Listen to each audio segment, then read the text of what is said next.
your Guardian subscribers, I can hear. Thank you for your support, your revenue. My name is Ben Bowen Thomas. I am the Guardian's music editor. I'm going to introduce one of the finest musicians of our time still. Please welcome Noel Gallagher.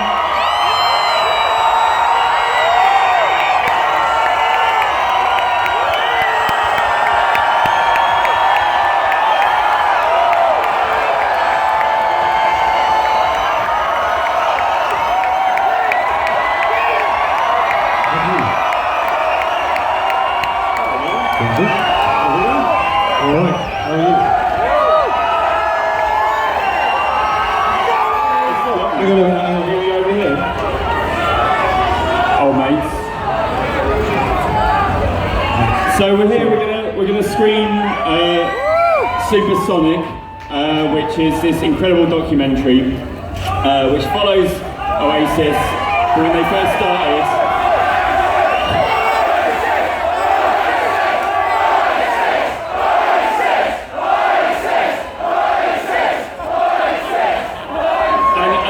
The film follows, they go from being absolutely nobodies in Manchester, 2.5 years later, they're playing Nebworth, 2 nights, defining gigs of the 1990s.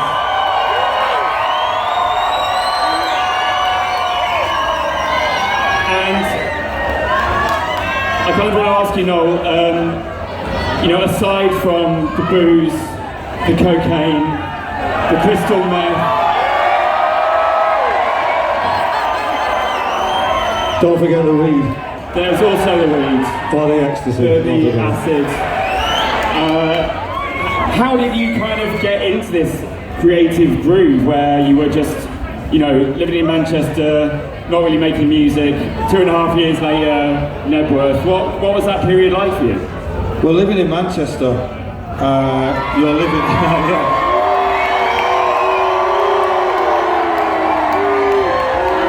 What are you fucking booing for? You all want to be us. You all want to be us. Living in Manchester, we were surrounded by some of the bona fide greatest bands that have ever come out of England. So you couldn't help but be inspired to make music. And the whole kind of thing, the whole being a musician happened by chance. I wasn't born with a gift. I don't think. I think I kind of learned it because I had fuck all better to do. But I think Oasis could only have come from Manchester. I don't think it could have come from anywhere else. What is it about Manchester in the water, in the blood there that kind of defines what you write about?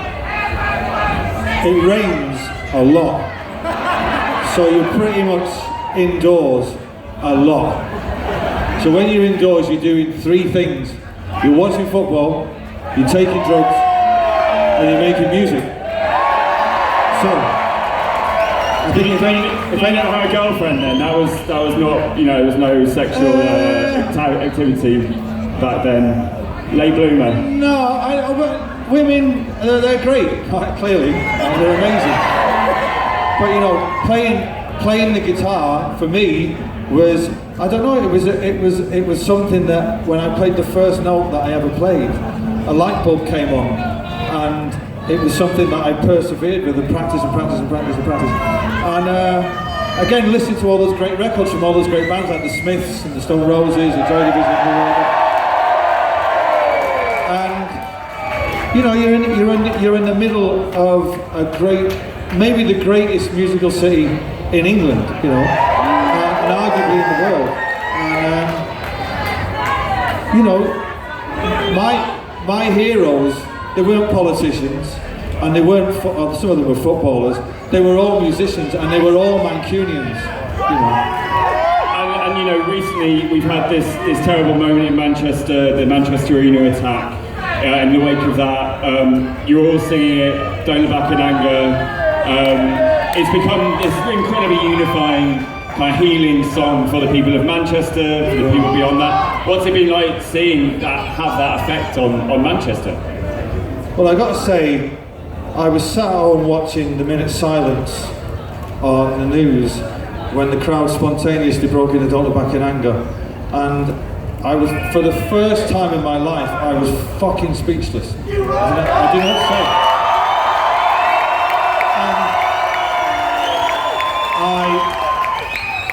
The way that the people just spontaneously rallied around that song from a spark of nothing, or from a spark of real tragedy and sadness, I honestly was taken aback by it. And I even now, like weeks after the event, I still don't know what to say about it. I mean, I know what to say about the event. Well, I actually shouldn't say it here, but I know what I feel about the event. But the fact that people spontaneously rallied around that song was quite incredible. It was an incredible thing, and for the first time I think I've ever felt humbled.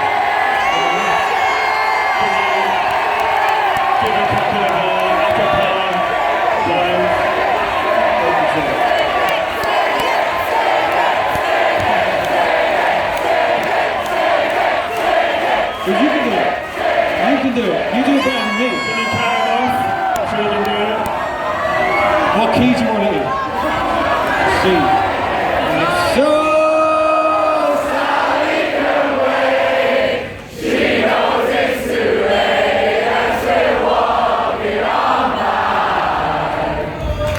So sighs away. Love back in anger.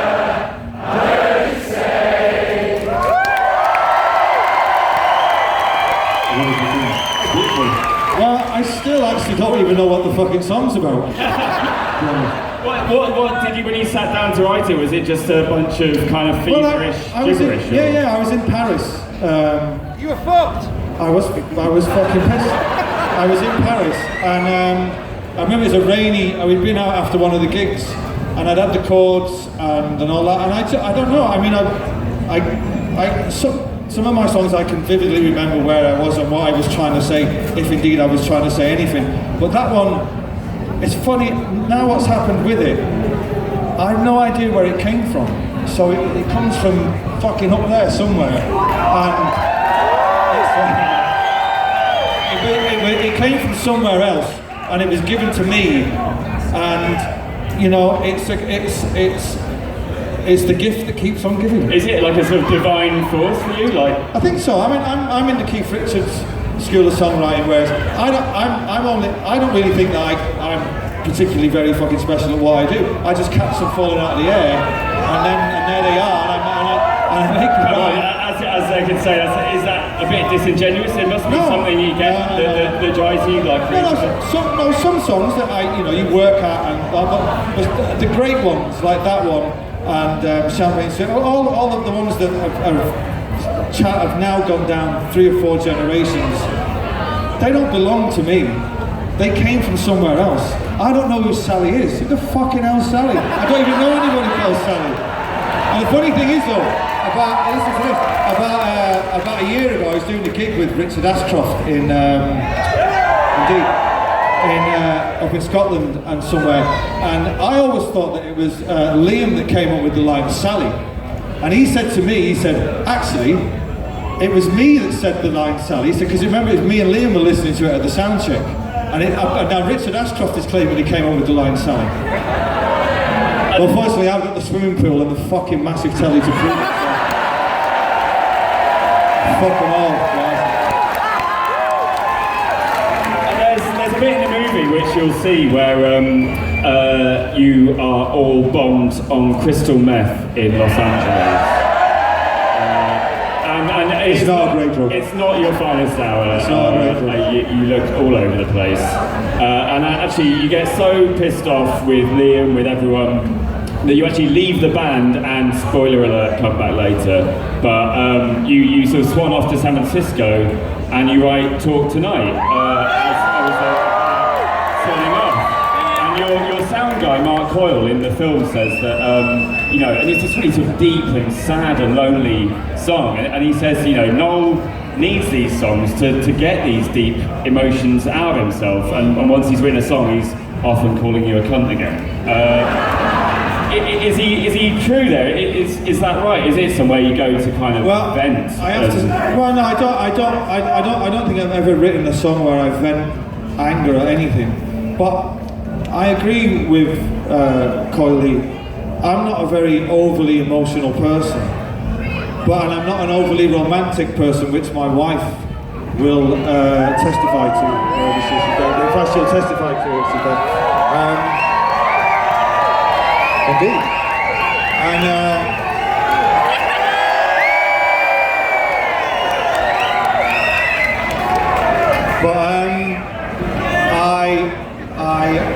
I seem to have a way of putting the universal truths of whatever emotions are: sadness, love, hope, glory, joy, sadness, and there is universal truths in them all.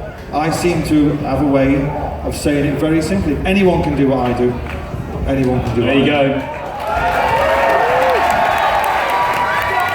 And there's a bit as well at the end of the film where you know it's the helicopters are flying over Nebworth and it's this huge kind of rock and roll event, and there's a voiceover from you, and you're sort of saying how this was the last gig of the sort of before the internet arrived and before the age of celebrity arrived. Yeah. I mean, do you think that, and there's a sort of notice kind of annoyance in your voice actually that no one's kind of carried that baton on it.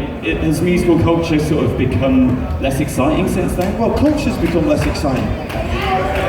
Culture's become less exciting. In what way? This fucking festival, okay, is the greatest gathering of people on the fucking planet. And if they fucking could, they would fucking have you download this, but they can't. They can't.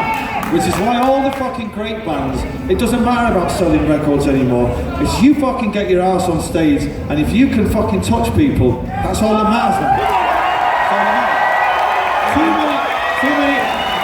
I think, for me, music, like life in general, is a very famous comedian said, I've seen him recently, and he said, life used to be about what was on your fucking mind, right? Now it's about what's on your phone, right? And that to me is the end. Because if life's not about what's on your fucking mind, because of shit what's on your phone. Okay. But is music kind of getting worse in this environment? No. Music, there's tons of great music. There's loads of great music. It's more difficult to find now because the people that run the major record labels will promote things that make more money as opposed to things that fucking touch people. That's it. And also it seems like people are, musicians are much more, and rock stars, are much more well behaved now. There's a bit in the movie where you're on a cross-channel ferry and you go boozing in a casino, and there's a brawl with some West Ham fans. Half the band end up in like a jail on the boat, and you're sent back to England. Yeah. Why don't those stories happen anymore with rock bands? I think we were signed by the greatest record label that ever was. Alan McGee didn't give a fuck one way or the other. He did not fucking give a fuck. We gave less of a fuck than him. And minus fucks were given. Minus fucks were given. And I think bands like Oasis and Primal Scream and The Verve and all that, we might have ruined it, because if your share price depends on us, you can fuck off. You're just going to be early grave. I know, Harry Styles, he ain't going to be fucking found snorting coke of a prostitute. None of that shit. So we might have ruined it for the next generation, but fuck them is what I say, you know what I mean? If you weren't there, well, you've always got the fun. Assuming that not all of your memories have been obliterated by the aforementioned substances and so on, we are obviously at the greatest music festival on the planet. The only music festival on the planet. All the other festivals, they're just big gigs in fields. This is the only festival. What are some of your like strongest memories of being at Glastonbury, being on stage, bimbling around, off your nut? Bimbling? How does one so bimble? just bimbling, you know, it's like...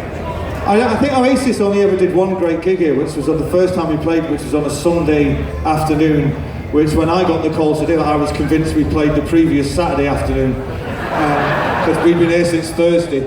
And but my favourite memories of Glastonbury are we're still producing them. Me and my missus, we come every single year, and I fucking love it when it's muddy. I love it. I fucking love it. I love it. Because if this festival had the weather, it'd fucking turn into Coachella, right? That's bollocks, right? The reason they won't come here is it fucking rains all the time, but I love it.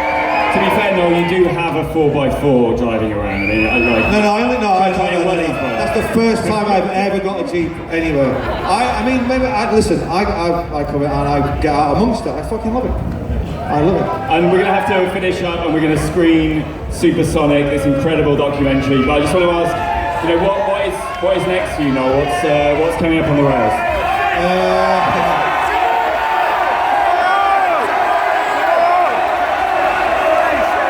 What's coming up next? Well, either this weekend. This weekend, perhaps there is a certain someone else in the band in town.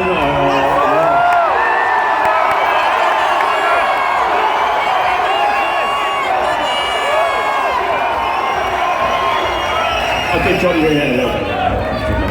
No comment, he said, as Twitter went into meltdown. No fucking comment. Enjoy the film. You're at the fucking best. Thank you very much.